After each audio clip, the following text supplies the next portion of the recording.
Hello students, पिछले lecture में हम लोगों ने अकाउंटिंग कंसेप्ट्स देखी थी।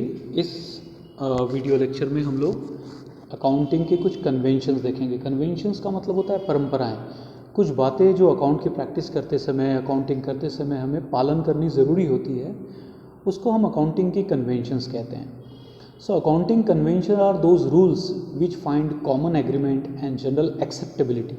ऐसे नियम, ऐसे रूल कि जिसको हम कॉमन एग्रीमेंट है, हम सब लोग स्वीकार करते हैं कि ये सब चीज़ें की जानी चाहिए और उसको सर्वसामान्य तौर पर सभी लोग एक्सेप्ट करते हैं, मान्यता देते हैं। तो ऐसी मान्यताओं को हम, परंपराओं को, प्रथा को हम लोग अकाउंटिंग कन्वेंशन कहते हैं। When a particular procedure is followed universally, it is said to have the backing of the convention। जब कुछ बातें, कुछ प्रैक्टिसेस, कोई प्रोसीजर्स यूनिवर्सली मतलब वैश्विक तौर पर सभी लोग, अकाउंट के क्षेत्र के सभी लोग उस चीज़ को पालन करते हैं, तो हम कहते हैं कि इसको it has the convention of the banking of the convention, मतलब इसको परंपराओं का आधार है, ऐसा मान के चलते हैं। तो पहली जो कन्वेंशन है आप देख रहे हो, पहली कन्वेंशन वो है कंसिस्टेंसी। तो business should be consistent in following it's rules and regulation. It should not change it's policy and practice frequently. It helps businessmen to compare result of business, and if in any situation it is necessary to change, it should be mentioned in financial statement. Consistency in rule, regulation and practice results in reliable financial result. It may be related to method of depreciation, valuation of stock or any other. Consistency का मतलब होता है निरंतरता बनाए रखना अपनी accounting practice में। तो ये निरंतरता कहाँ जरूरी है? दो एग्जांपल आपको बहुत अच्छे दिए हुए हैं कि जब आप अपनी एसेट्स के ऊपर डेप्रिसिएशन चार्ज करते हो, तो डेप्रिसिएशन की बहुत सारी मेथड्स हो सकती हैं डेप्रिसिएशन चार्ज करने की। जो मेथड आप शुरुआत में आप एक्सेप्ट करते हो, अप्लाई करते हो, उसी को आपने साल दर साल वही मेथड आपने अप्लाई करनी चाहिए, हर साल उसको बदलना नहीं। अदरवाइज़ फिर आपके अकाउंट पढ़ने वालों या रेफ़र करने वालों के नज़र में फिर वो रिलायबल नहीं रह पाएंगे, क्योंकि सामने वाला समझ जाएगा कि जानबूझकर या तो प्रॉफिट बढ़ाने के लिए या प्रॉफिट कम करने के लिए, कहने का मतलब खर्चा बढ़ाने के लिए या खर्चा कम करने के लिए आपने डेलिबरेटली, जानबूझकर आप अपनी मेथड्स को चेंज कर रहे हो। उसी तरीके से जो आपकी गुड्स हैं, आपका जो स्टॉक है, उसकी वैल्यूएशन की बहुत सारी मेथड्स हैं। तो वैल्यूएशन की मेथड में से जो मेथड आप पहले अडॉप्ट करोगे, साल दर साल वही मेथड फिर आप उसको कंटिन्यू करना चाहिए। इसको कंसिस्टेंसी कन्वेंशन कहते हैं, कन्वेंशन ऑफ कंसिस्टेंसी। एक बार जो मेथड या रूल्स रेगुलेशन अप्लाई किया, उसको साल दर साल उसका पालन करते रहना चाहिए। सेकंड जो पॉइंट है वो है disclosure. There are various parties interested in the financial position and result of the business. Their decision are dependent on knowing financial statement. बहुत सारी पार्टीज़ हैं, आपको पहले भी बताया है, आपके शेयर होल्डर्स हैं, आपके डिबेंचर होल्डर है, गवर्नमेंट है, टैक्स अथॉरिटीज़ हैं, आपके इन्वेस्टर्स हैं, ओके, आपके सप्लायर्स हैं, फाइनेंशियल इंस्टीट्यूशंस हैं। ये बहुत सारी पार्टी आपकी फाइनेंशियल पोजीशन को जानने में जो होती है वो इंटरेस्टेड होती है, और उनके जो निर्णय होते हैं आपके साथ व्यवहार करते समय, आपको क्रेडिट फैसिलिटी देना या नहीं देना, आपको लोन प्रोवाइड करना या नहीं करना, अपने इन्वेस्टमेंट को कंटिन्यू करना, तो ये सब बातें उनके जो निर्णय है, डिसीजन है, वो डिपेंड करेंगे कि आपकी, यानी कि आपकी कंपनी की आर्थिक परिस्थिति कैसी है। So everything should be disclose properly to show fair view of financial statement. ये सब बातें जो है फाइनेंशियल स्टेटमेंट में, आर्थिक विवरण में आपने पूरी बातें बतानी चाहिए, महत्वपूर्ण विषय को नहीं छुपाना। So explanatory note should be given. The information which may be of material importance should be disclosed clearly।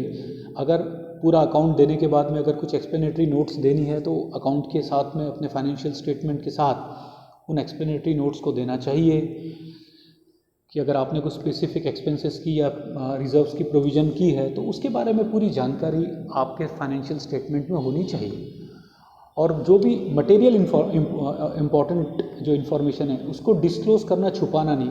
क्यों? क्योंकि उसके ऊपर जो रीडर्स है, जो व्यूअर्स हैं, जो रिलेटेड पार्टीज़ है, उनका निर्णय जो है वो डिपेंडेंट होते हैं, इसलिए महत्व की बातें नहीं छुपानी चाहिए। उसी तरीके से पॉइंट नंबर जो 3 है, that is the conservatism. This mean all possible losses should be considered whereas anticipated profit should be ignored. ध्यान दीजिए, कंजर्वेटिज्म का मतलब होता है कि हमारा जो नज़रिया है वो थोड़ा सा कंजर्वेटिव होना चाहिए। किस चीज़ के बारे में हमारा नज़रिया कंजर्वेटिव होना चाहिए कि लॉस को तो हम एंटिसिपेशन में रिकॉर्ड कर लेंगे, जो लॉस अभी तक हुआ ही नहीं वास्तव में, लेकिन हो सकता है, जैसे बैड डेट हुआ नहीं लेकिन भविष्य में बैड डेट होगा। हमने जिन लोगों को माल बेचा है हमें पता है कि इनमें से कुछ लोग पैसा डुबोने वाले हैं, बैड डेट होगा, उसकी प्रोविज़न हम कर सकते हैं, जिसको हम रिजर्व फॉर डाउटफुल डेट कहते हैं। वैसे ही अगर हमें लगता है कि हम आगे के समय में कोई ना कोई केस हारने वाले हैं, हमारे ऊपर कोई लीगल सूट चल रहा है, कानूनन कार्रवाई चल रही है और हमें पता है कि हम वो केस हार जाएंगे, ऐसी परिस्थिति में हम पहले ही उस लॉस को अपनी बुक्स में उसकी प्रोविज़न कर सकते हैं, तो हम लॉस को एंटिसिपेशन में रिकॉर्ड कर सकते हैं। लेकिन जहाँ तक प्रॉफिट का सवाल है, तो प्रॉफिट तभी रिकॉर्ड करना चाहिए जब प्रॉफिट रियलाइज़ हो जाए, उससे पहले प्रॉफिट को रिकॉर्ड नहीं करना चाहिए। तो profit should not be recorded in anticipation, बल्कि लॉस को आप रिकॉर्ड कर सकते हैं। If there is possibility of loss in future it should be considered, but if profit is expected, जर प्रॉफिटची अपेक्षा असेल, ऐसा लगता है कि हमें प्रॉफिट होगा लेकिन अभी तक हुआ क्या नहीं, तो हम उसको नहीं रिकॉर्ड कर सकते। So it should be considered only when it becomes certain to receive. In case of asset, necessary provision are to be made, such as provision for discount, bad debt, depreciation. तो ये depreciation हम charge करते हैं क्योंकि हम समय के साथ हमारे एसेट की वैल्यू कम हो रही है, तो डिप्रिसिएशन हम चार्ज करते हैं। बैड डेट की प्रोविज़न करते हैं कि अगर बैड डेट होने वाला है तो ओके। तो ये कंजर्वेटिज्म की कन्वेंशन है। उसके बाद में पॉइंट नंबर 4 है, वो है materiality. In accounting business transaction are recorded, non monetary transaction and event are not recorded, but those event which are of significant nature and have material impact are to be disclosed in financial statement. Materiality of fact is to be considered and accordingly accounting is to be done। इसने बराबर explanation नहीं दिया है, मैं आपको ये concept को अच्छे से समझाता हूँ। तो कंसेप्ट जो कन्वेंशन क्या है वो थोड़ा देखिए कि डिस्क्लोज़र का मतलब होता है कि जो भी महत्वपूर्ण, जैसे पॉइंट नंबर आपने 2 में देखा, डिस्क्लोज़र का मतलब होता है सारी महत्वपूर्ण बातें जिससे कि आपके जो अकाउंट के रीडर्स हैं, जो रेफ़र करेंगे अकाउंट को देखेंगे, उनके निर्णय अगर प्रभावित हो रहे होंगे तो वो कोई भी बात छुपाना नहीं, वो सब वाइटल और इम्पॉर्टेंट सिग्निफिकेंट इन्फॉर्मेशन आपने अपने अकाउंट्स में डिस्क्लोज़ कर देना। परंतु मटेरियलिटी का जो कंसेप्ट है ये डिस्क्लोज़र के कंसेप्ट से उल्टा है। इसका मतलब ये होता है कि जो केवल वही बातें जो मटेरियल है, जो महत्वपूर्ण है, जिसको जानने से न जानने से मतलब रीडर्स के ऊपर प्रभाव पड़ेगा, तो वो बातें बताओ। जो बातें महत्व की नहीं है, आवश्यक नहीं है, चाहे वो बात रीडर को पता चले या ना पता चले, उससे कोई फ़र्क नहीं पड़ता, ऐसी एक्स्ट्रा बातों को अकाउंट में स्थान देना नहीं, वो अननेसेसरी इन्फॉर्मेशन ओवरलोडेड हो जाती है। तो ऐसे जो ओवरलोड है उसको टालना चाहिए। ये एक्चुअली इस कंसेप्ट का मतलब है मटेरियलिटी का। तो पॉइंट नंबर जो 2 है और पॉइंट नंबर जो 4 है, तो इन दोनों के बीच में समन्वय होना चाहिए, एक इक्विलिब्रियम होना चाहिए कि वो ये है कि जितनी महत्वपूर्ण बातें हैं वो बता दी जाए, और जो अमहत्वपूर्ण बातें, कम महत्व की, जिनको जानने न जानने से कोई फ़र्क नहीं पड़ता रीडर को, तो वो बातें अगर हम अकाउंट में नहीं बताएंगे तो ज़्यादा ठीक रहेगा। तो ये थी आपकी कन्वेंशंस ऑफ अकाउंट्स। उसके बाद में पेज नंबर पे पेज नंबर मैंने 9 पेज नंबर पे एक पॉइंट आपका छोड़ा था, वो था आपका difference between accounting and book keeping. ये पेज नंबर 9 पे दिया हुआ है, तो इसको भी पॉइंट को कवर कर लेंगे। The terms accounting and accountancy are used synonymously. Accounting and book keeping are both financial tools used for the recording of business transaction. There are slight difference between accounting and bookkeeping, and they are mainly some technical difference. Bookkeeping और accounting में जो फ़र्क है वो यहाँ हम देखेंगे। तो bookkeeping is the process of recording the business transaction and the relation between the transaction. The process of bookkeeping is mainly mechanical and does not require any analysis. Accounting is also the systematic recording of business transaction, but it includes additional report, and further financial analysis of the transaction. This basically means that bookkeeping is the part of accounting process. ध्यान दीजिए, book keeping का मतलब पुस्त पालन होता है. जब भी फाइनेंशियल कोई ट्रांजेक्शन होता है और जब आप उसको पहली बार अपनी किताब में रिकॉर्ड कर लेते हो, उस प्रक्रिया को बुक कीपिंग कहते हैं. ये एक प्रकार की बहुत मैकेनिकल प्रोसेस है.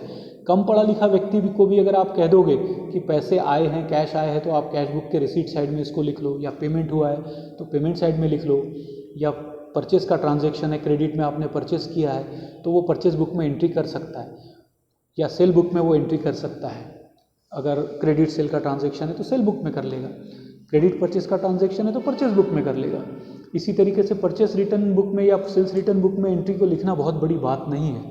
तो ये एक मैकेनिकल नेचर का होता है, तो कम क्वालिफाइड आदमी भी इस काम को कर सकता है. लेकिन जहाँ से अकाउंटिंग स्टार्ट होता है, जहाँ से प्रॉपरली क्लासिफाइड डेटा मेंटेन किया जाता है, टेबुलेशन फॉर्म में मेंटेन किया जाता है, एडजस्टमेंट एंट्रीज पास की जाती है, जहाँ से आपका फाइनल अकाउंट का प्रिपरेशन होता है, ये सब बातें अकाउंटिंग की प्रक्रिया में आती है. ये थोड़ी कॉम्प्लिकेटेड नेचर की होती है. तो बुक कीपिंग ये सिंपल प्रोसेस है, मैकेनिकल है. जो बुक कीपिंग भी एक्चुअली अकाउंट का ही पार्ट है. जो शुरुआती भाग है, जो शुरुआत है वो बुक कीपिंग से होती है और वही आगे बढ़ के अकाउंटिंग कहलाती है. तो ये इसका फर्स्ट डिफरेंस जो इन्होंने दिया था. उसके बाद book keeping is the procedure which helps the management to manage day to day financial activity of the company, whereas accounting justify this financial actions and find their reason. तो book keeping ये day to day management की प्रक्रिया है कि regular level पे जो भी आप ट्रांजैक्शन कर रहे हो, आप अपनी बुक्स में उसको रिकॉर्ड कर लेते हो, फाइनेंशियल एक्टिविटीज़ को. फिर ये जो फाइनेंशियल जो भी आपने एक्शंस लिए, जो भी आपने किया, इसको जस्टिफिकेशन का काम आप अकाउंटिंग के माध्यम से करते हो कि जो भी एक्टिविटी आपने की थी, सेल, परचेस, एक्सपेंसेस, इनकम जो भी जनरेट हुआ, इसका अल्टीमेट रिजल्ट क्या हुआ, तो उसके जस्टिफिकेशन का काम अकाउंटिंग के माध्यम से किया जाता है. उसके बाद जो पॉइंट नंबर 3 है, so instead of analysing the book keeping realise only on recording of the information, accounting beside the recording of financial transaction also does the preparation of statement of liability and asset and the various result of the whole business. Basically, accounting is using the bookkeeping information, interpret the data and compiles it into the report and present it in the form of report to the management. So bookkeeping का जो संबंध है, book keeping instead of analysis की विश्लेषण की प्रक्रिया करने का काम बुक कीपिंग नहीं करती. बुक कीपिंग में सिर्फ इतना होता है कि ट्रांजैक्शन हुआ, परचेस है, सेल्स है, कैश आई, कैश गई, आप सिर्फ बुक में अपने को रिकॉर्ड कर लेते हो. लेकिन इनका प्रॉपरली अपने एसेट को प्रॉपरली प्रेजेंट करना, लायबिलिटी को प्रॉपरली प्रेजेंट करना, हर एसेट का अलग अकाउंट बनाना, हर लायबिलिटी का अकाउंट अलग बनाना, उसको बैलेंस करना, ये सारी जो प्रोसेस है फाइनल अकाउंट की प्रिपरेशन तक, ये अकाउंटिंग का पार्ट है. तो जिसमें डेटा को प्रॉपरली क्लासीफाई किया जाता है, डेटा को प्रॉपरली इंटरप्रेट किया जाता है और उसको रिपोर्ट के माध्यम से रीडर के सामने या ओनर के सामने या रिलीवेंट पार्टी के सामने प्रेजेंट किया जाता है. और लास्ट पॉइंट जो है वो है कि a book keeper always works under the head accountant and book keeper is often said as the account assistant. तो जो बुक कीपर होता है, जो सिर्फ बुक्स में एंट्री करने का काम करता है, वो जो चीफ अकाउंटेंट होता है, जो हेड अकाउंटेंट होता है, उस अकाउंटेंट के अंडर में काम करता है और जनरली हम उसको अकाउंट असिस्टेंट करके कहते हैं. तो ये था आपका बुक कीपिंग और अकाउंटिंग का डिफरेंस.